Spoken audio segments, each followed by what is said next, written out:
And, sometimes I'll go in there and I'll just listen to even a part of one of the former talks, and I just feel great, uplifted. It's such a great experience to just check that out. And when I can't sleep, especially if you can't sleep, go to our video library. It's a good place to go and to take in that great information, to experience it later as knowledge. Because once it's through you and lived through you, it becomes knowledge, not just information anymore. So check out our video libraries.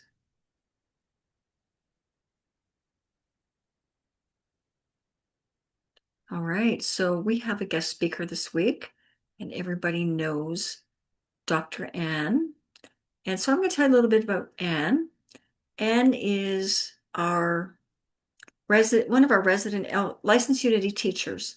She's also a retired planetary geologist and a mother to 3 children and a recent grandmother and my spouse. And she's just a great human. And we are so fortunate to have her with us today. So I'm just going to hand over this platform to Anne, and she can give the greatest talk. You hope. I trust. Well, good morning, everyone. I am so happy and grateful to be with you. Today, I invite you to follow the golden thread. It's a path that weaves together the rule, the key, and the inner source. These three simple yet powerful principles show us how the way we treat others, the way we direct our attention, and the resources within us are all connected. You know, spiritual principles are not always easy to understand, but they can be very easy to apply. To illustrate this, I will use the golden rule and the golden thread. They both come from different traditions than unity, yet they beautifully align with unity teachings. The golden rule and the golden key are perfect tools to help us tap into what I like to call the unity gold mine. They are simple, practical ways to live with more peace, think clearer, and have a deeper sense of inner supply, no matter what's going on around us. So this idea of our theme for the year, going within, right? So what I mean is that the golden rule and the golden key help us discover the gold within every person, every situation, and within ourselves. Let me tell you more about the golden rule, the golden key, God as gold mine, and how to apply them in your life to become spiritually richer. The first strand of the golden thread that we will explore is the golden rule, the way that we treat each other. It is in Matthew chapter 7, verses 12, that we find the golden rule written as this. In everything, do to others as you would have them do to you, for this is the law and the prophets. This principle is not limited to one tradition or one culture. It is a universal truth that resonates across time and around the world. When we listen closely, we can hear the same wisdom echoing in many spiritual paths, each offering its own perspective on the shared human experience and our connection to the divine. Long before Jesus presumably spoke the words we know as the Golden Rule from Matthew, in Hinduism, one of the world's oldest spiritual paths, the Mahabharata teaches, do not do to others what would cause pain if done to you. Let me say that again. Do not do to others what would cause pain if done to you. Centuries later, and still long before Jesus, Buddhism, emerging from that same spiritual landscape, expressed the same truth as the Golden Rule through compassion, teaching in the Udana Varga Hurt not others in ways that you yourself would find hurtful. And centuries after Jesus, Islam, the youngest of the major world religions, reaffirms the same timeless ethic, reminding believers that faith is incomplete unless we desire for others what we desire for ourselves. It is written in the Hadith, none of you truly believes until he wishes for his brother what he wishes for himself. So see, across centuries and culture, the message remains the same. When we recognize our deep connection to one another, love becomes the natural way we live. And thus, the Golden Rule is not owned by one religion. It is recognized wherever human beings awaken to their shared humanity and divine connection. Truly, the basis of the Golden Rule is that what we give out energetically returns to us. Huh. Does this not sound like karma to you? You know, karma simply means action, although karma is often associated with punishment, right? So it is in fact about cause and effect in consciousness. Every thought, every intention, and every action carries an energy. And that energy sets something in motion that eventually returns to us in some form. When we act with kindness, with compassion, or with respect, we place those qualities into the flow of life, and life responds kind. From a unity perspective, this is not fate, F-A-T-E. It is feedback. In this way, karma and the golden rule are pointing to the same truth. The energy we give out is the energy we experience. Charles Fillmore, co-founder of Unity, described the law of mind action as thoughts held in mind produce after their kind. In other words, consciousness is causal. What we consistently think, feel, and energize does not stay internal. It moves into expression. And that is precisely the same dynamic described by the Golden Rule and karma. Unity teaches that when we think with love, with fairness, and with compassion, we set a law in motion that expresses as harmony in our relationships and experiences. When we do otherwise, we experience the results of misdirected thought, not because God punishes, but because law operates impartially. So, the Golden Rule is not just ethical, it is metaphysical.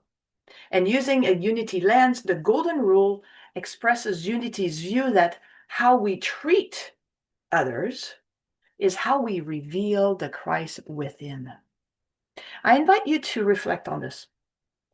How would your interaction shift today if you consciously chose to see the gold in each person?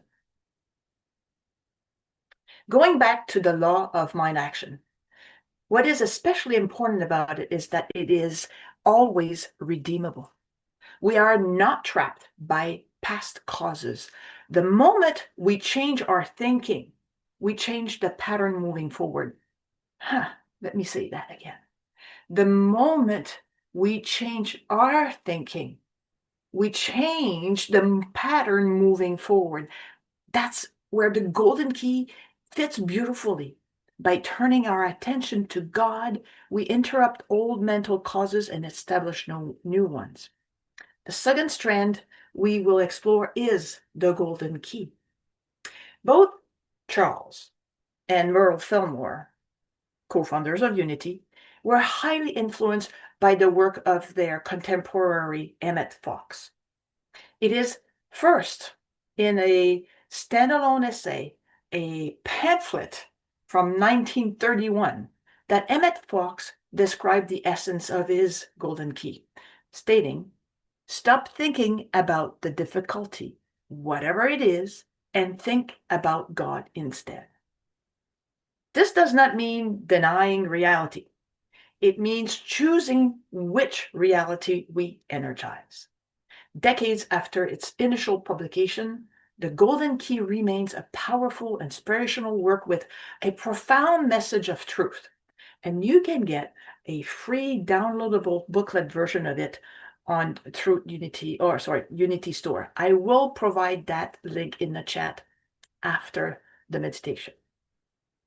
So now I want to talk about there were four original Unity teachers: Charles, Myrtle, their son Lowell Fillmore, and there was Emily Cady. And Emily Cady wrote Lessons in Truth in the last decades of the 1800s. In lesson 4, she describes how denials are not about fighting appearances. They are about withdrawing beliefs from error.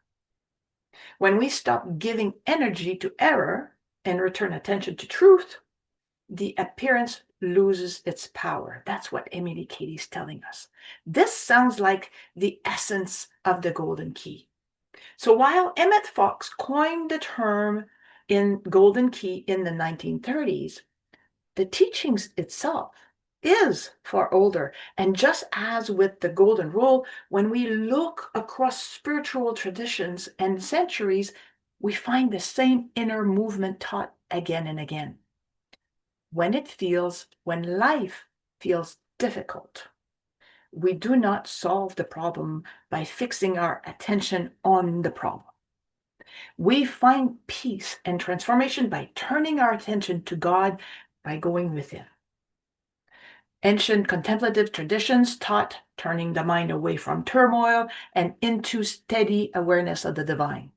Christian mystics spoke of releasing attachment to appearances in order to rest in God's presence. Fox did not invent this principle.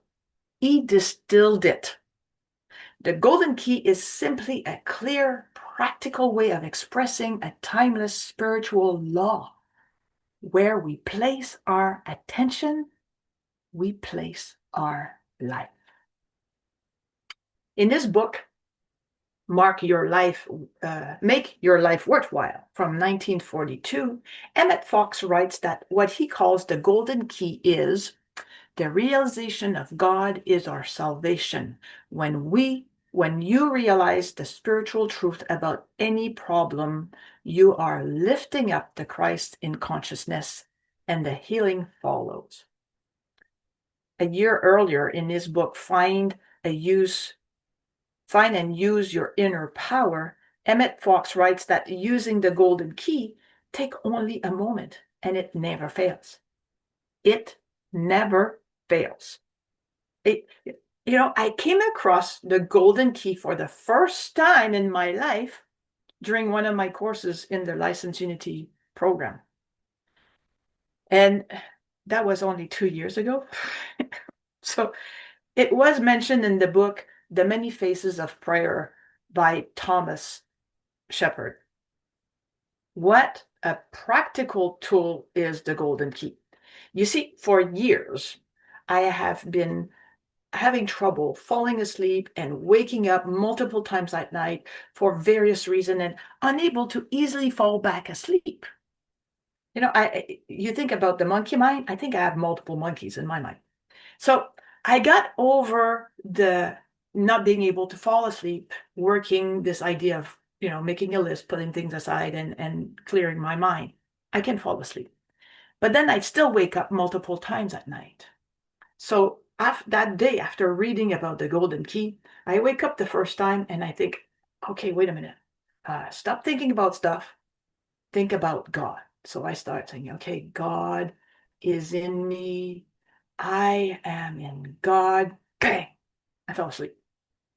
I woke up a second time and I realized that I'd fallen asleep pretty quick. So I went, okay, wait a minute. So what do I need to think about God?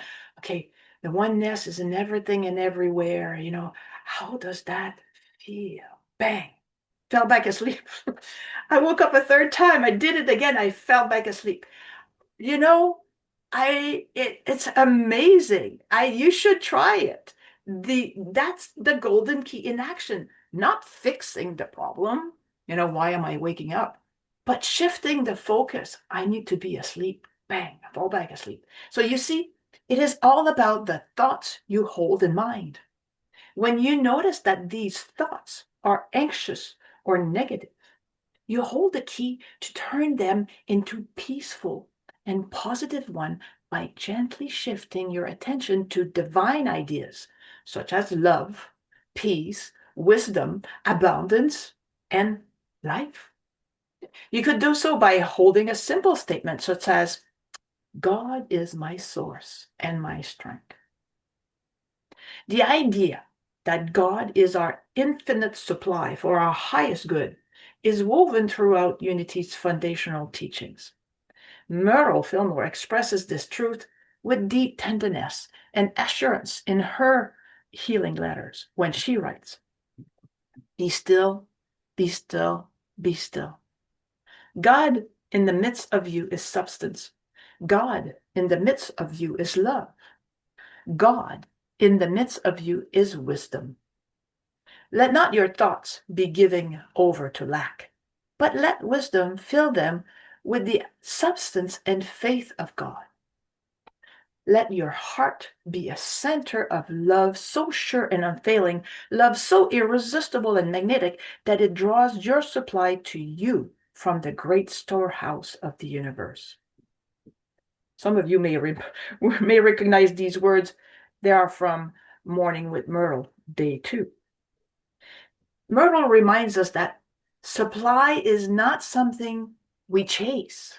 It is something we allow by stilling fear and letting divine substance move through us. Unity is very clear here. Turning to God is not turning to an external rescuer. It is turning inward to truth. Emily Cady deepens this understanding in her Lessons in Truth, Lessons 10, Finding the Secret Place, when she writes, The light that we want is not something that God has to give. It is God himself.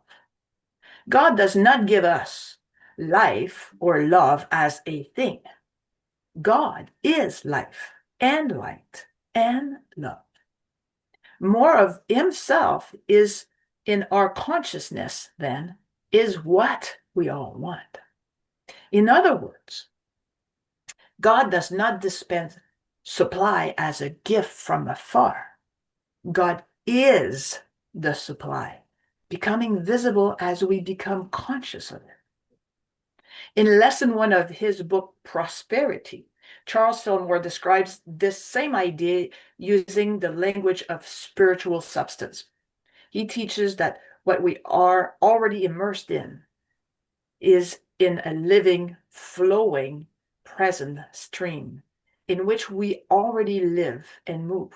In particular, I like this quote, which relates to the golden key. So from lesson 1 in Prosperity. Do not center your thought upon yourself, your interest, your gain or losses, but realize the universal nature of substance. As we align our awareness with divine substance, the flow naturally increases, and not just for us, but for the good of all. So now you can see the pattern clearly. With the golden rule, we treat others so that we reveal the Christ within us through loving action. With the golden key, we stop thinking about difficulties and we redirect our attention to truth. We turn to our Christ within to tap into our infinite supply and be filled with substance. And together, the golden rule and the golden key lead us to the divine gold mine, the unlimited supply within. And this is the third and final strand of the golden thread. Deep in us, there is a reservoir of divine qualities, faith, wisdom, strength, love, etc. And this is the inner gold for us to mine. Our work is not to beg for supply, but to tap into what is already ours as divine beings. And all of this may sound very lofty or abstract, right? God as substance, supply as consciousness. But there's a scripture that gives us a simple human story that brings this truth down to earth. Let me tell you about the story of the widow's oil found in the book of Kings. A widow comes to the prophet Elisha in desperation. Her husband has died, her debts are mounting, and she fears losing her son to her creditors. Elisha does not ask the widow how much money she needs, nor does he offer her charity. Instead, he asks a question that sounds almost strange under the circumstances. He asks, "What do you have in your house?" At first, the widow answers from lack, "Nothing at all." But then she adds, "Well, except a small jar of oil." That "except" changes everything. Elisha tells her to go home, borrow empty vessels from her neighbors, as many as she can, go inside, shut the door, and begin pouring the oil she already has. And as she pours, the oil keeps flowing, filling vessel after vessel after vessel. It only stops when there are no more empty vessels. The widow is then able to sell the oil, pay her debts, and live from what remains. Metaphysically, this is a perfect illustration of what unity means when we say God is our infinite supply. But what's central to this story is the question, what do you have in your house? Elisha never directs her attention to what she lacks. He turns her inward to what is already present. The widow believes she has nothing, but she discovers she already possesses the seed of her provision. Next, the oil represents spiritual substance, divine life, wisdom, love, all seemingly small, but unlimited when it is put into motion. The empty vessels, they represent receptivity, our willingness to receive without placing limits on how good can show up. The instruction to borrow many vessels suggests expanding consciousness beyond fear, beyond scarcity. And supply flows in proportion to our openness, not our need. And finally, the instruction to shut the door mirrors the golden key. Turn away from fear, from appearances, from opinions, and from doubt, and go do the work within. When attention is withdrawn from appearances and placed on God, substance flows. The flow of oil does not stop because God withholds. It stops only when there is no longer room to receive. There's no more empty vessel. The story does not end with crisis resolution. It ends with sustained supply. Supply flows according to consciousness. So when we align with divine substance, it supports both present needs and future living. And this is exactly what Myrtle meant when she said, God in the midst of you is substance. It is what Emily Cady meant when she said, the light we want is God himself. And it is what Charles meant when he taught that we live within the living stream of spiritual substance. What do you already have in your house? What small jar of oil might already be present within you that you have been overlooking or underestimating?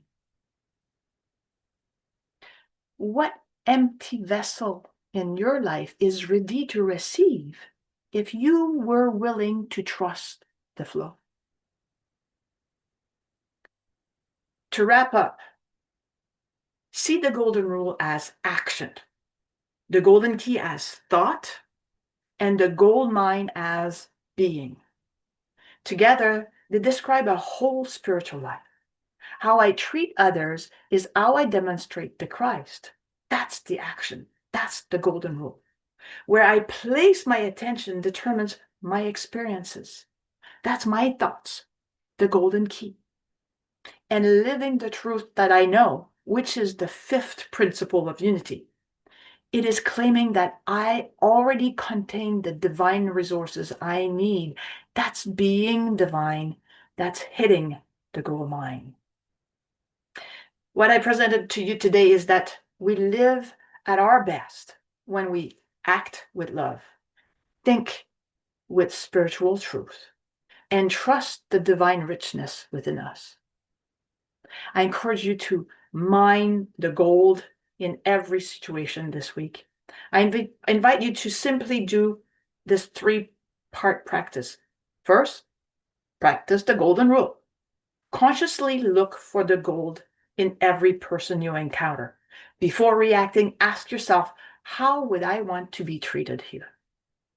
Second, practice the golden key. When a worry, a problem, or an anxious thought arises, stop thinking about the stuff and gently turn your attention to God or to love, wisdom, peace, or your inner strength. And third, remember the gold mine. Trust that you already contain the divine resources you need. You are not lacking.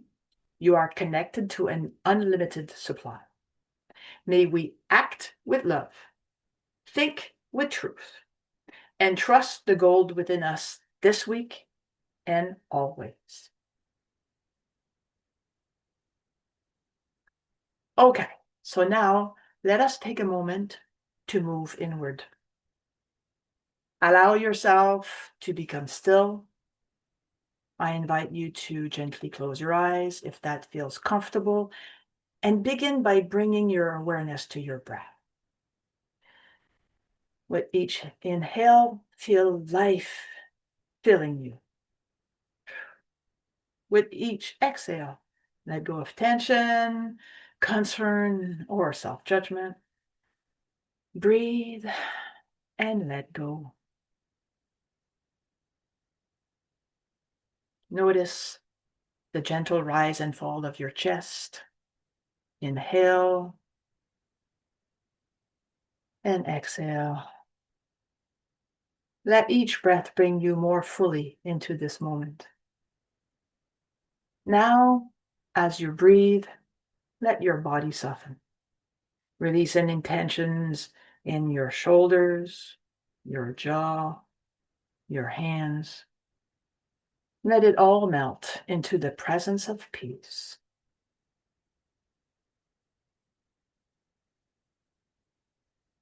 As we settle in, let the outer world soften for a moment and turn your attention within to the quiet place where God is present.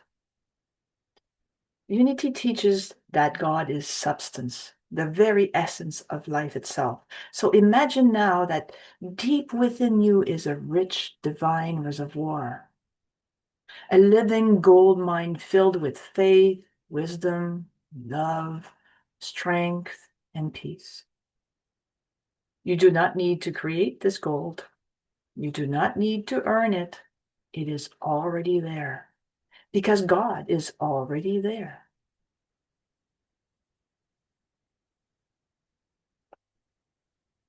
If there is a place in your life that feels empty, uncertain, or worried right now, simply notice it without judgment.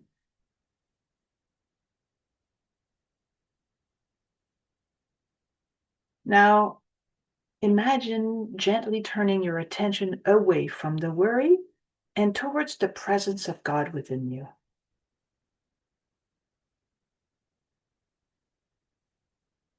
Like the widow with her small jar of oil, allow what is already present to begin flowing. Imagine divine substance quietly pouring into that empty space. filling it with light, warmth, and sufficiency. You do not have to force the flow.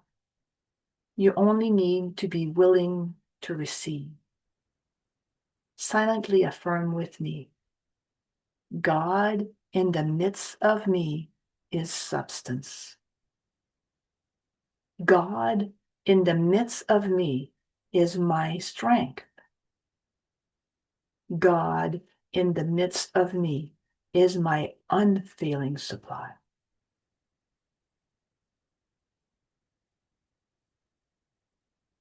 Feel that inner gold flowing steadily, gently, abundantly, according to your openness.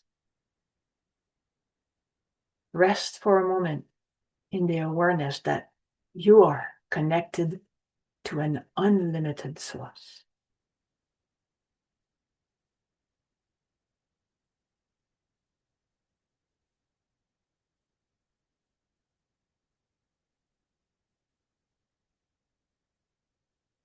And now let us gently return, gently bring your awareness back, carrying this truth with you. The gold you seek is already within you. Take a few deeper breaths. Allow your body to move or stretch as it feels right.